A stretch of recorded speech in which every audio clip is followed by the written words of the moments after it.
앞서 설명한 자기소개가 너무 거창하다고 생각하시는 분들도 있을 거라고 생각이 들어요. 하지만 제 소개가 지금의 저를 설명하는데 딱 맞는 설명이라고 생각합니다. 지금의 삶을 살아가기 전의 인생을 부정하는 건 아니지만 그때의 저와 지금의 저를 비교하면 새로 태어난 것과 다름이 없을 정도로 주변 환경, 마음가짐, 가치관 등등 전부 변하게 됐으니까요. 이 모든 게 뒤늦게 만나게 된 저희 엄마 덕분이죠. 이제는 웃으며 제 어두웠던 과거를 설명할 수 있을 만큼 더없이 행복한 저이기 때문에 저와 엄마가 만나게 된 이야기와 제가 어떠한 삶을 살아왔는지 또 어떻게 변하게 됐는지 여러분들께 설명을 해드리려고 합니다. 이렇게 사연을 적어 보내는 게 처음이다 보니 많이 서투를 수 있는 점 양해 부탁드리며 그 이야기를 이제 시작해 보도록 할게요. 처음에 보여드린 인사말을 보시고는 제 과거가 많이 어두울 거라고 생각하시지 못하실 것 같아요.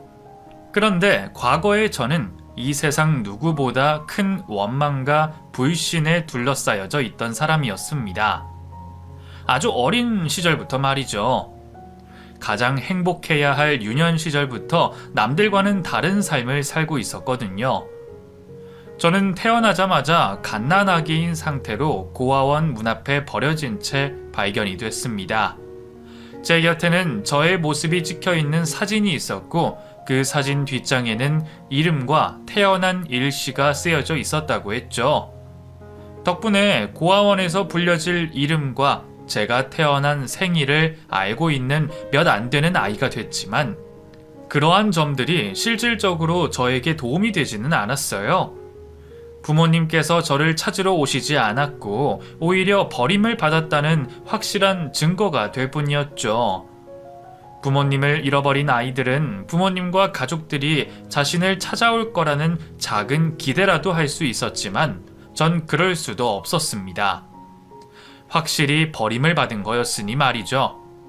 그나마 다행이라고 말할 수 있는 건 고아원에 계시던 선생님들 모두가 좋은 분들이었다는 거였어요. 그때는 제가 살고 있는 고아원 사정밖에 모르니 그것조차 감사하다는 걸 몰랐지만 말이죠. 정말 좋으신 선생님들이었지만 수많은 원생에게 일일이 많은 애정을 주시기는 벅찬 일이었습니다. 더군다나 소심한 성격에 스스로를 잘 드러내지 않는 저는 바쁘신 선생님들 눈에 띌 일이 없었죠. 그런 탓에 저는 항상 부족한 애정을 갈구하고는 했습니다.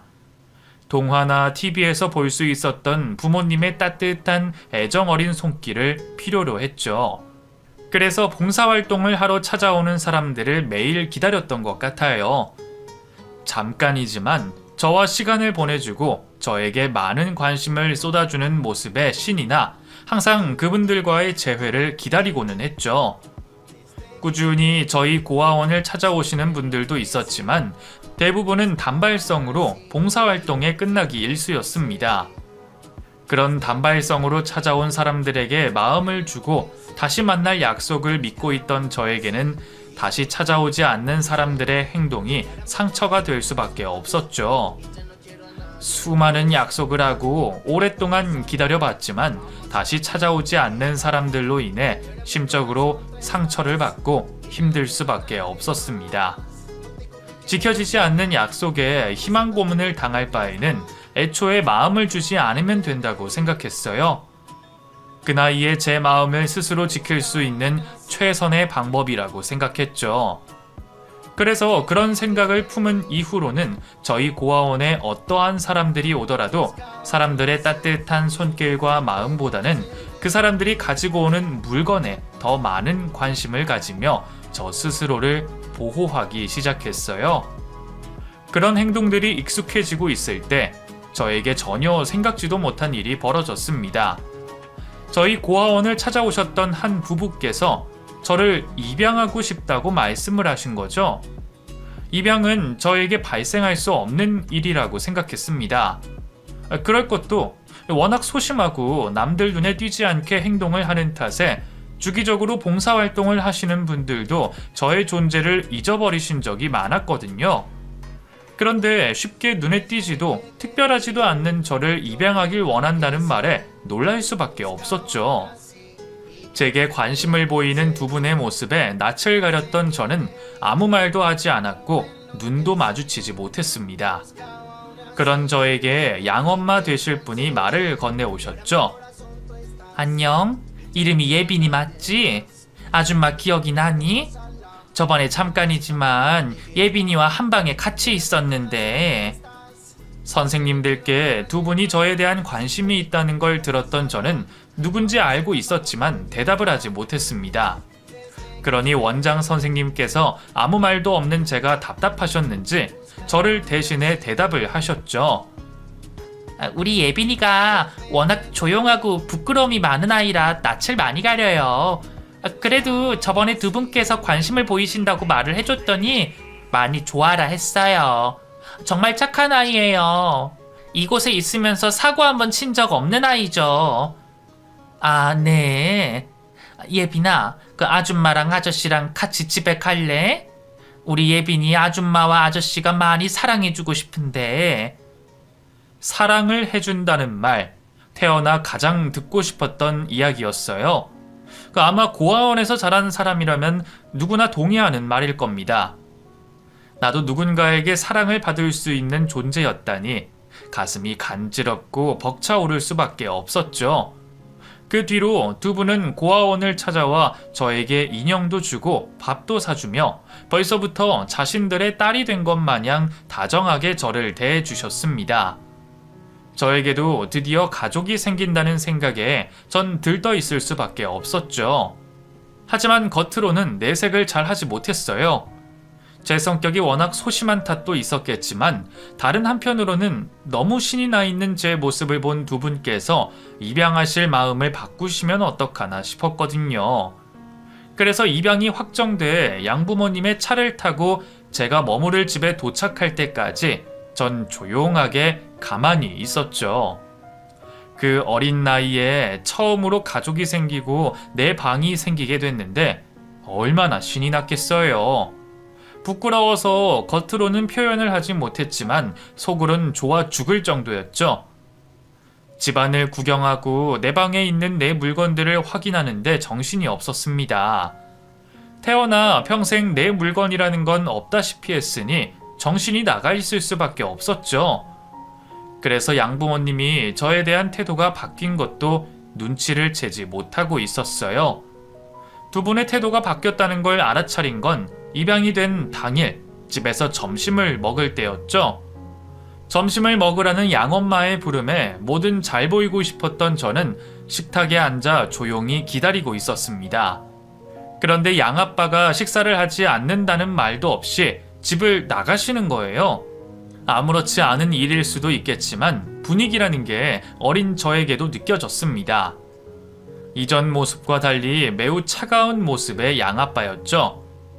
양엄마는 그런 아빠를 못 본 척 했고요. 그렇게 불편한 분위기 속에 하게 된 식사 자리는 이전 양부모님과 보냈던 식사 자리와 많이 달랐어요. 이전의 식사 자리는 항상 사랑스러워하는 눈빛을 저에게 쏟아부으시며 반찬의 간은 맞는지, 음식은 뭐를 좋아하는지, 양은 부족하지 않는지 등등 온통 저에 대한 관심으로 가득 찬 자리였는데 그날은 양엄마가 저에게 단 한 번의 관심도 주지 않은 채 식사 자리를 이어가셨죠.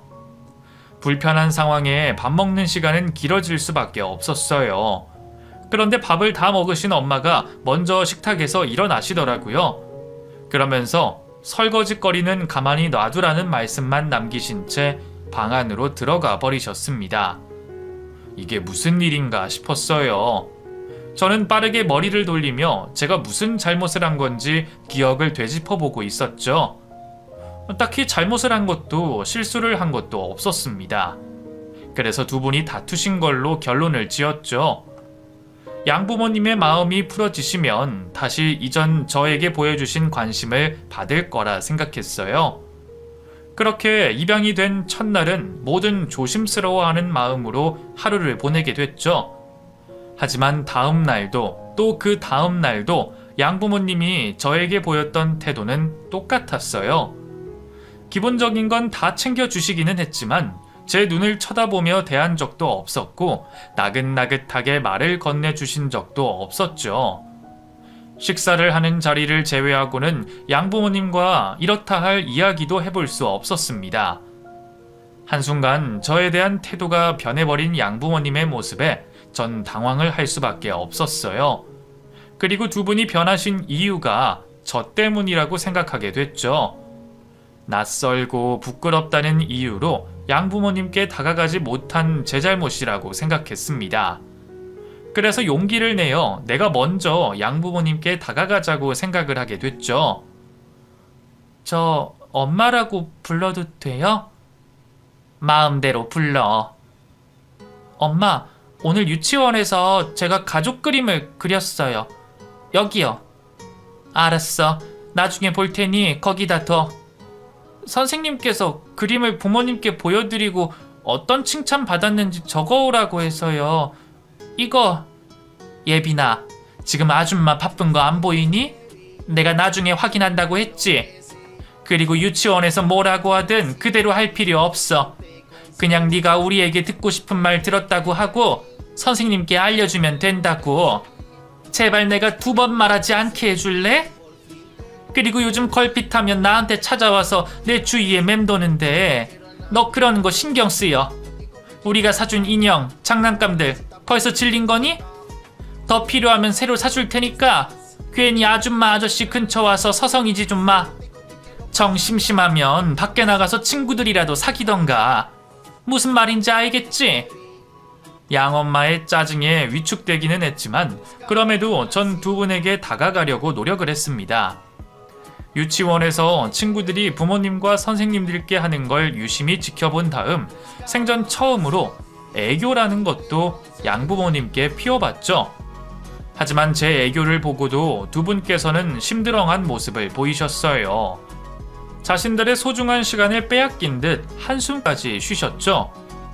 그날 저는 마음에 큰 상처를 받게 됐고 저 역시도 두 분에게 잘 보일 마음을 접게 됐습니다. 그저 사고 안 치고 두 분의 심기에 거슬리지 않게 행동하기로 한 거죠.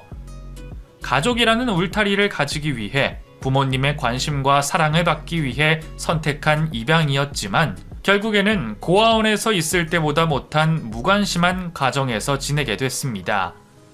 그러다 두 분이 저를 입양에 대해 결심을 하고 입양 후 태도가 변한 것에 대한 이유를 알게 됐죠.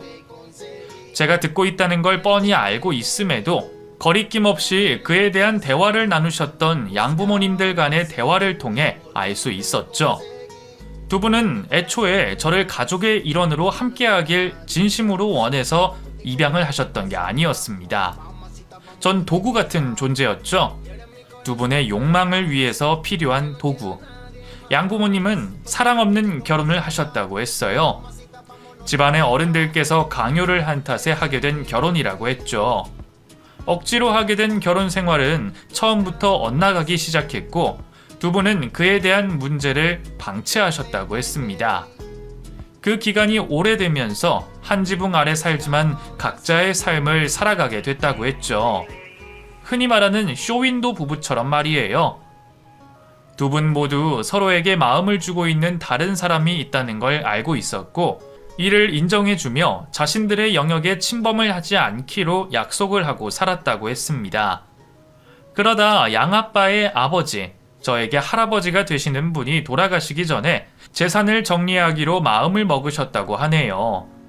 자식들에게 최대한 공평하게 나눠주시려고 했지만 이왕이면 자식이 있어 큰 돈이 더 들어가야 하는 집에 보탬을 더 주시려고 했던 모양입니다.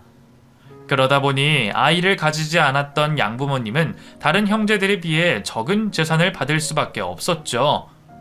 이런 할아버지의 뜻을 다른 가족들보다 먼저 알게 된 양부모님은 그날부터 재산을 더 받을 수 있는 방법을 찾기 위해 결혼 후 처음으로 머리를 맞댔다고 했어요. 그러다 입양 이야기가 나오게 된 것이었죠. 할아버지께서 자식들에게 재산에 대한 이야기를 하기 전 양부모님께서는 저를 데려왔고 두 분 사이에 의학적 소견으로 임신이 불가능해 마음으로 품게 된 아이가 있다고 가족들에게 거짓말을 한 거예요. 그래서 소심하고 말을 잘 듣게 보이는 저를 선택했던 거였고요. 그 사실을 다 듣고 나서도 전 할 수 있는 게 없었습니다. 양부모님께서 시키시는 대로 행동을 해야 했고 생전 처음 보는 할아버지 품에 안겨 행복한 생활을 하고 있는 손녀의 모습으로 연기를 해야 했죠. 그때만큼은 양부모님 모두 저를 입양하기 전 마음씨 좋은 부모님의 모습을 하고 있었습니다.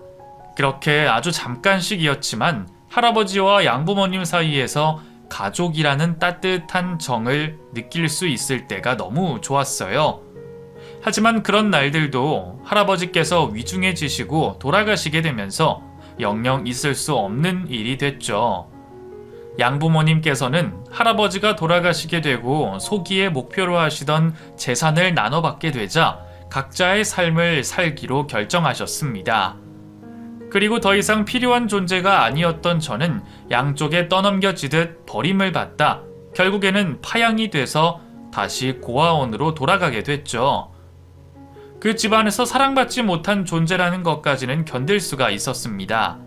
하지만 파양돼 다시 고아원으로 보내지기까지 저를 자신들의 물건보다도 못한 존재처럼 미루고 떠넘기려는 두 분의 모습을 보고 느끼며 제 가슴에 영영 지워지지 않을 상처가 생겼고 그 상처 안에서는 분노가 피어오르기 시작했죠.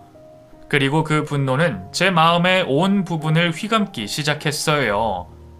그날 이후 저는 봉사활동과 입양을 하러 온 어른들에게 큰 적대감을 드러냈습니다. 가슴 따뜻한 말을 하고 저를 위한 행동들을 하더라도 그 사람들의 말과 행동 뒤에 숨어 있을 저희를 의심했죠.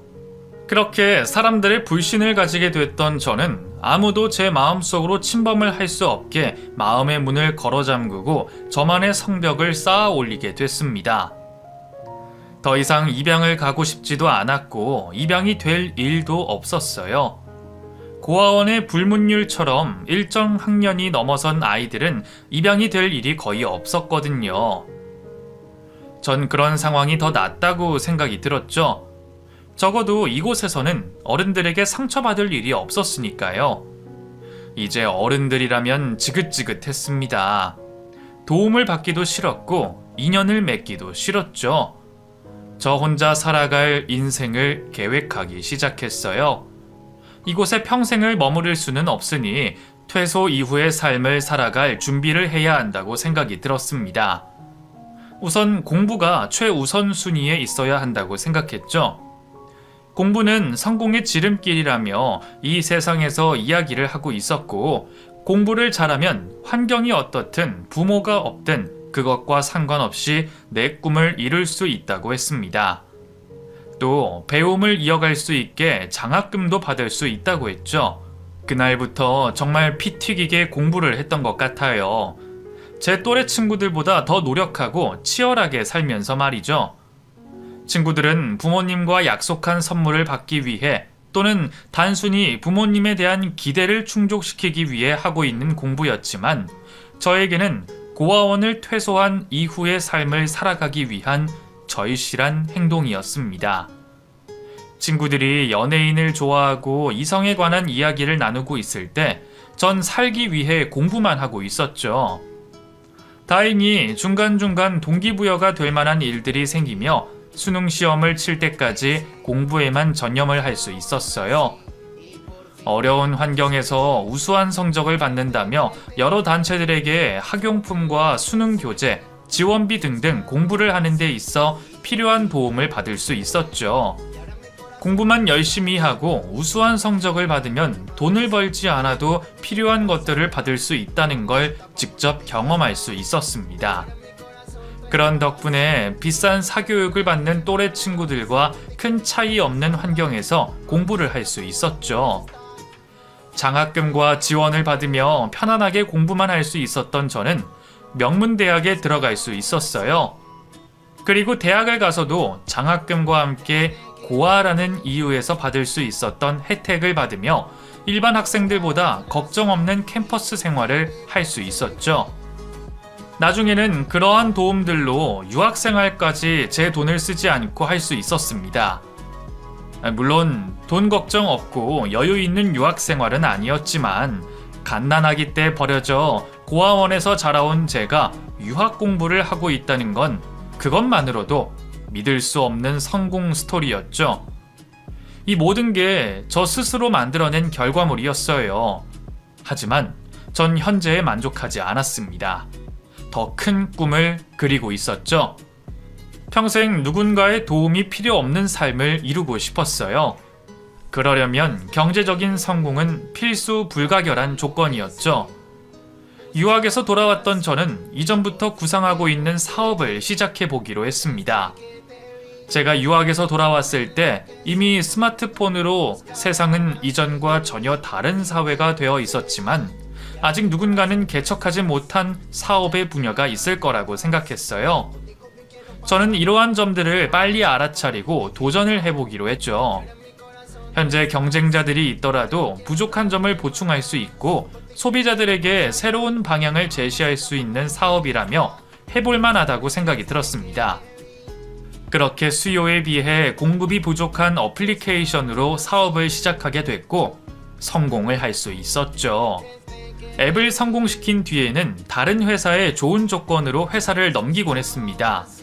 그리곤 다시 저는 다른 앱을 만들고 성공시키는 일을 반복해 나갔죠.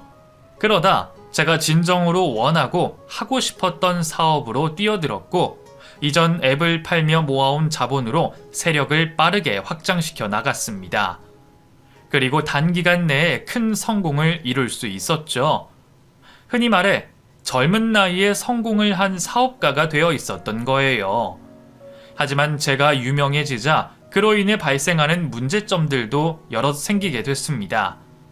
가장 큰 문제는 제 출신을 알고 저와 별 인연도 없는 사람들이 도움을 요청한다는 일이었죠. 그 중에는 저를 파양했던 양엄마도 있었습니다.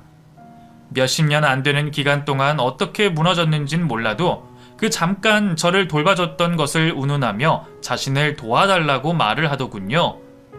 다른 사람들은 몰라도 양부모 두 사람만큼은 용서를 할 수 없었습니다. 그래서 모르는 사람인 척 문전박대를 했죠. 이후에도 제 친부모라고 사칭을 하며 저를 찾아온 사람들도 있었어요. 하지만 하나같이 제 돈을 노리고 거짓으로 지어낸 이야기를 하고 있었죠.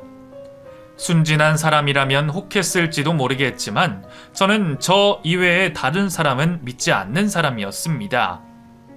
계속된 성공으로 인해 마음이 좀 유해지고 넉넉해지기는 했지만 아직도 사람에게 불신을 하고 있었고 그로 인해 그 사람들의 허술한 거짓말을 쉽게 눈치챌 수 있었죠. 하지만 그러한 일들이 계속해서 벌어지다 보니 전